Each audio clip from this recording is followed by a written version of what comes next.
Welcome, everybody, to the Bubblehead Fantasy Football Podcast. We're doing start and sits for the week. Starting off with quarterbacks. Eric, we'll start with you here.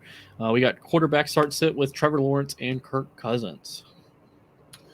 So this one's a tough one for me. I think they both have difficult opponents.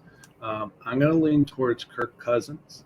I think that is only because Trevor Lawrence has a bigger chance to really blow up in your face against Philly. Yeah, so I'm going Trevor. I do think New Orleans has been really tough against quarterbacks. The only ones they've really struggled with are mobile quarterbacks. The other, more stationary quarterbacks, they've been really good against. And other than defensive touchdowns against and the offensive turnovers that New Orleans has allowed, the defense has been really good in both games against Carolina and Tampa. So I'm going with Trevor.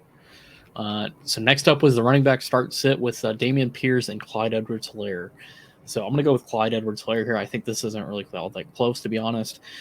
So Clyde looks to be the bona fide running back starter in the Kansas City. He's going to get the goal line touches. He's going to get the short yardage work. He's going to get the targets.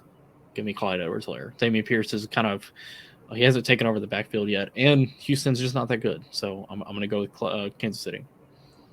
I think it's closer than you give off because, week 3, Dameon Pierce had 20 touches. He definitely is taking over that backfield. To me, I'm going to slightly lean CH because I think his touches, although aren't high, he really isn't getting a lot of touches, but he's been very efficient on them. He's getting good passing game work, and he's getting that red zone work. So I'm going to lean on CH because of the efficiency instead of.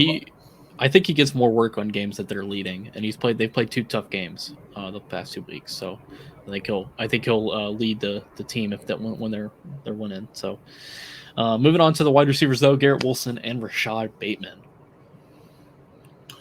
So I'm going to take Bateman.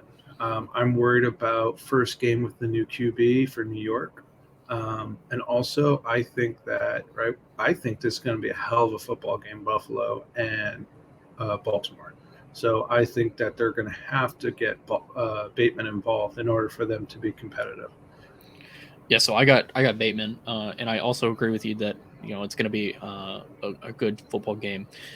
One thing too is Bateman looks like he's been a legitimate deep threat for this football team in Buffalo, right? So one thing I'm interested in seeing is Buffalo, they haven't had their safeties. Both their safeties have been injured, so I'm curious as kind of if Baltimore is able to attack that secondary.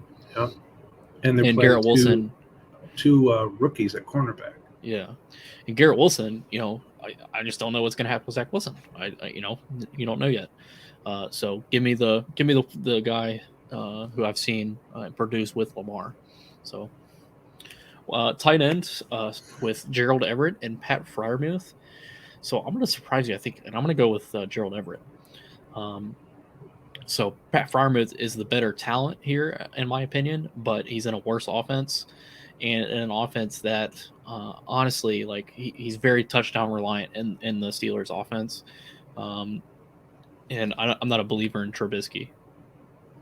I'm not a believer in Trubisky either. But for me, Muth did get good volume weeks 1 and 2. The only reason I'm going to take Freiermuth has to do with the ribs of Justin Herbert. I'm worried about those ribs. He did not look good. Even though he put up some solid passing numbers, he did not look good last week. They got whooped by Jacksonville. So I'm going to go with Freiermuth. Yeah. All right. Well, we thanks everybody for listening.